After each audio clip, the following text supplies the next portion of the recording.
नमस्कार साथियों, यही महत्वपूर्ण विषय है। आज का जो विषय है, आप सभी को पता है कि कल से एक नया कानून पूरे भारत में लागू होने जा रहा है और उसी विषय पर हम चर्चा करेंगे। आज का विषय जो है भारतीय न्याय संहिता 2023। और मैं आप सभी से कहना चाहूँगा कि जितने भी हमारे साथी हैं इस वीडियो को शेयर करें, क्योंकि भारत के सभी ड्राइवरों तक ये मैसेज जाना चाहिए, क्योंकि ये बहुत ही महत्वपूर्ण विषय है और आप सभी को जानकारी भी होनी चाहिए कि भाई ये कानून क्या है। क्योंकि बहुत जगहों से मेरे पास मैसेज आ रहे हैं, बहुत सारी लोगों के मैसेज आ रहे थे कि इस विषय के बारे में आप चर्चाएं करें, बताएं लोगों को, क्योंकि ड्राइवर साथी हैं उन तक ये मैसेज जाए। तो मैं आप सभी को बता दूं कि भारतीय न्याय संहिता क्या है। पहले तो हम इस पर चर्चा करेंगे कि भारतीय न्याय संहिता। आप सभी को मैं बता दूं कि 1860 में भारत में जब अंग्रेजों का शासनकाल था, अंग्रेजों के शासनकाल के समय में ही 1860, 1873 और सन 1872 में जो भारतीय दंड संहिता जो कानून धाराएं थी वो टोटल 511 थी। 511 में अभी जो 2023 में आप सभी ने देखा था कि 2023 में जो 511 धाराएं पहले से थी उनको संशोध करके कम किया गया। टोटल किया गया 356 धाराएं जो है बनाई गई और जिसमें 8 नई धाराएं जोड़ी गई, यानी 8 नए कानून जोड़े गए और 175 धाराओं में बदलाव किया गया। 175 धाराओं में बदलाव किया गया और 22 धाराएं निरस्त कर दी गई। यानी टोटल पहले 511 था और अब हो गई 356, यानी 356 धाराएं अब है और एक कल से यानी 1 जुलाई से पूरे देश में लागू हो जाएगा। और इसमें आज कई महीनों से काम चल रहा था। करीब 40 लाख लोगों को प्रशिक्षित किया गया है, जिसमें पुलिस वाले 5,65,000 तो पुलिस वाले हैं और भी जेल के अधिकारी हैं जिनको इसके बारे में जानकारी दी गई। और आप सभी को मैं बता दूं कि जो ड्राइवरों से जुड़ी हुई जो कानून बनी थी, ये कानून अगर आप समझ रहे हैं कि ये कानून रुक गया, ऐसा नहीं है। कानून ऑलरेडी बन चुका है। हाँ, ये कहिए कि कानून को होल्ड कर दिया गया, इस कानून को रोक दिया गया। अब रोकने का क्या कारण था?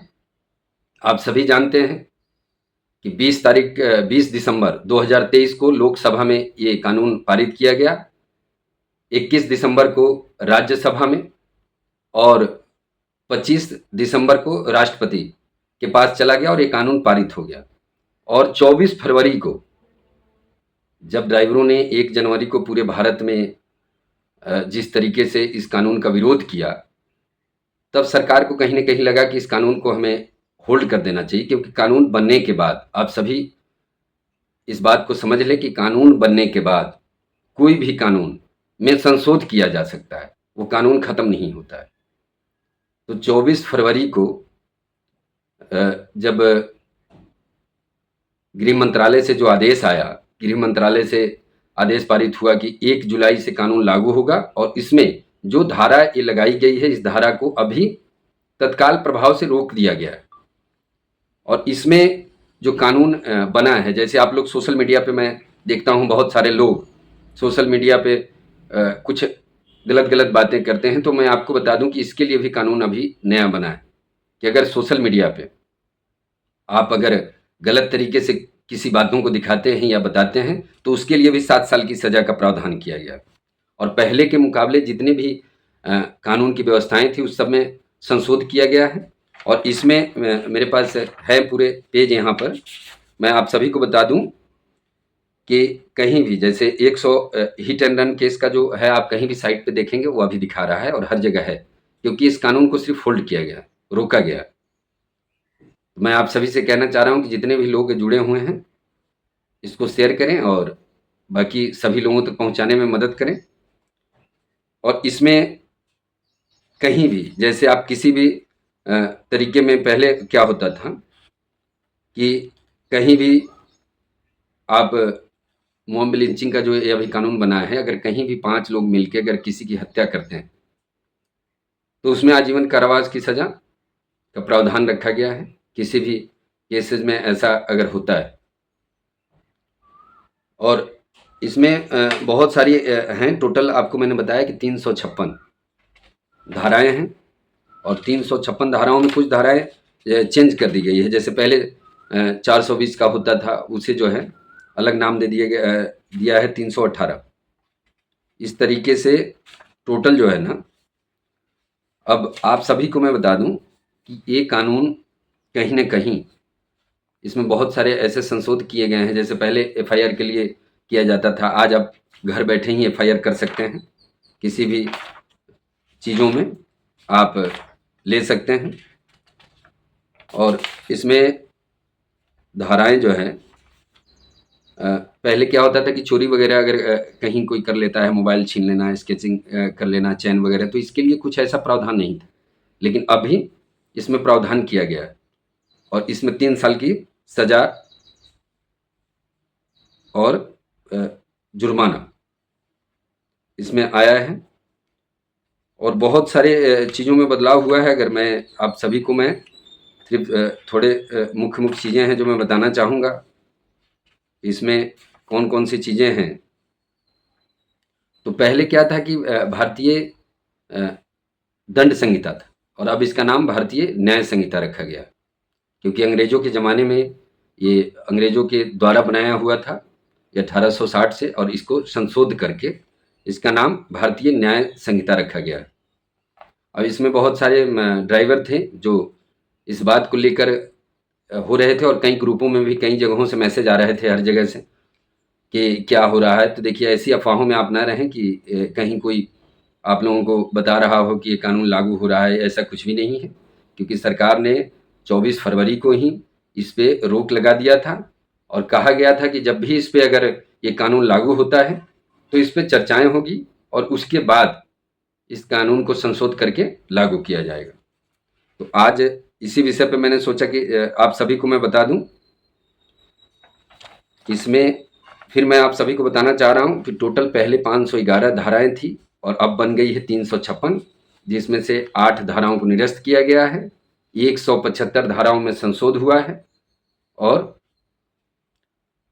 जो है 8 नई धाराएं जोड़ी गई है, 8 नई धाराएं जोड़ी गई है, और 22 धाराओं को निरस्त किया गया। तो आज का जो विषय था, कल से हमारे देश में नया कानून भारतीय न्याय संहिता के नाम से 2023 लागू हो रहा है 1 जुलाई से, और इसके बारे में आप सभी को जानकारी भी होना चाहिए। और इसमें आप लिख रहे हैं कि हम ड्राइवरों के लिए क्या हम ड्राइवरों के लिए कोई कानून बना है श्रीमान जी बचाव के लिए।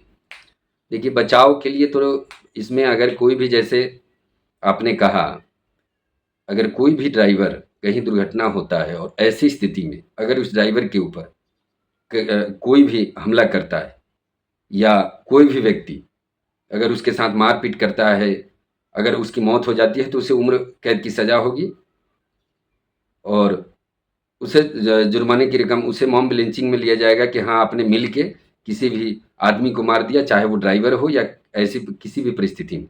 ऐसा नहीं कि है तो कानून ड्राइवरों के लिए जो चल रही है उस पर अलग विषय है। वो जो आप पूछ रहे हैं, तो ड्राइवरों के लिए जो ड्राइवर आयोग की बातें हैं, ड्राइवरों के लिए राहत कोष की बातें हैं, वो एक अलग विषय है, उस पर चर्चा। ये सिर्फ हम ये बताना चाह रहे हैं कि भारतीय न्याय संहिता जो कल से लागू हो रहा है पूरे भारत में, बहुत लोगों को कन्फ्यूजन हो रहा था। बहुत सारे ऐसे हमारे साथी हैं जो मैसेज दे रहे थे। मैं उन सभी के लिए मैं बताना चाह रहा हूँ कि कल से जो कानून होगा, इसमें ड्राइवरों के लिए जो 10 साल की सज़ा का प्रावधान था, वो कानून को रोक दिया गया। कानून तो ऑलरेडी बन चुका है, लेकिन इस कानून को होल्ड किया गया। ये कानून रुका हुआ है, और ये आगे जाके संशोध करके इसको लागू किया जाएगा। लेकिन अभी इस पे ऐसा कुछ भी नहीं है, क्योंकि 24 फरवरी को ही सरकार की तरफ से आदेश आ गया था कि इस कानून को होल्ड कर दिया गया। ये जो आज मैंने आप सभी को जो जानकारी दिया है, मैं चाहता हूँ कि ज़रूरी था और लोगों को जानना भी ज़रूरी है कि हम जिस देश में रहते हैं उसमें क्या कानून बदला है और क्या कानून है, इसके बारे में हर एक आम आदमी को जानने की ज़रूरत है। क्योंकि बहुत सारी ऐसी चीज़ें हैं जो 12 साल से अगर कम उम्र की लड़कियों के साथ या बच्चियों के साथ जो ये आप देख रहे हैं आए दिन जो होता है, उसमें उम्र कैद की सज़ा है और गैर जमानत जमानत भी उसमें नहीं होगा। ये इस तरीके का कानून है। देखिए, देश में बेहतर व्यवस्था के लिए सख्त कानून भी होने चाहिए, ये मैं इस बात का करता हूँ। लेकिन साथ ही उसमें ये देखने वाली बात है, क्योंकि आज अगर इतने अपराध हो रहे हैं और कहीं न कहीं दुर्घटनाओं को आप देखते हैं, तो इन दुर्घटनाओं को रोकने के उद्देश्य से ये कानून लाया गया था। लेकिन उस समय, आज हम लोगों के कानून में पहले से भी प्रावधान है कि 2 साल की सज़ा का, 2 साल की सज़ा का पहले से ही ये कानून में प्रावधान है। लेकिन उस कानून को रोकना, कम कैसे करें, इसके वजह से इसको लिया गया था कि हम इसको कम करें। लेकिन जब स्थिति पूरे देश में ड्राइवरों ने दिखाई अपनी ताकत, एकता को बताया, तो जिससे ये कानून को होल्ड कर दिया गया। और ऐसा नहीं है कि ड्राइवर गाड़ी जो चलाते हैं वो किसी भी रूप में नहीं चाहते हैं कि हमसे कोई हादसा हो, कोई दुर्घटना हो, लेकिन वह ऐसी परिस्थिति बन जाती है और ये दुर्घटना को रोकने के लिए किया गया था। क्योंकि सालाना करीब 5 लाख, मैं आपको बता दूं कि 5 लाख दुर्घटनाओं में मौत होती है, जिसमें 1.5 लाख लोग तो अपाहिज हो जाते हैं हर साल। इसमें ड्राइवर भी होते हैं, सामने वाले भी होते हैं, आम जनता भी होती है, क्योंकि सड़कों पे चलने वाले सभी लोगों को इससे नुकसान होता है और किसी को भी नुकसान न पहुंचे। तो ये कब संभव होगा? जब एक ड्राइवरों के लिए जो व्यवस्थाएं हैं, ड्राइवरों के लिए एक व्यवस्था बेहतर बनती है, तब जाके हम इन सारी चीज़ों को रोक पाएंगे। आखिर ये दुर्घटना के कारण क्या होते हैं? लोगों का कहना है कि नशा जैसे लोग करते हैं, तो मैं कह रहा हूँ कि नशा नहीं, इसमें बहुत सारी चीज़ें हैं जिस पे हमें अभी बेहतर काम करना है और इस चीज़ मुद्दों को लेके आगे तक पहुँचना है कि जिससे हम इसको बेहतर बना सकें। क्योंकि भारत में ड्राइवर बड़ा महत्वपूर्ण अंग है, इसके बावजूद भी देश में कहीं न कहीं इनको नकारा जाता है। और ये सारी चीज़ें जो है ये कानून के अंदर आती है। और इसमें एक चीज़ और मैं बता दूं कि किसी भी, अब इसमें क्या होता था, जैसे आप सोशल मीडिया के माध्यम से, मैं देखता हूँ बहुत सारे लोग आते हैं सोशल मीडिया में, आप कुछ उल्टा सीधा बोलते हैं, तो अब जो ये कानून है उसमें भी आपको 7 साल की सज़ा हो जाएगी। यानी आप ऐसे कोई भी चीज़ें ना बोल सकते हैं, जिससे आप लोगों को इसका भी ध्यान रखना है, क्योंकि ये बातें भी आपको ध्यान में रखना है। और मुझे जहाँ तक लगा, मैं आप सभी को मैंने सोचा कि बेहतर बता पाऊँ, और भी इसके बारे में विशेष जानकारी होगी मैं आप सभी को अवगत कराता रहूँगा। जय हिंद, जय सारथी, जय भारत। आप सभी का दिन मंगलमय हो।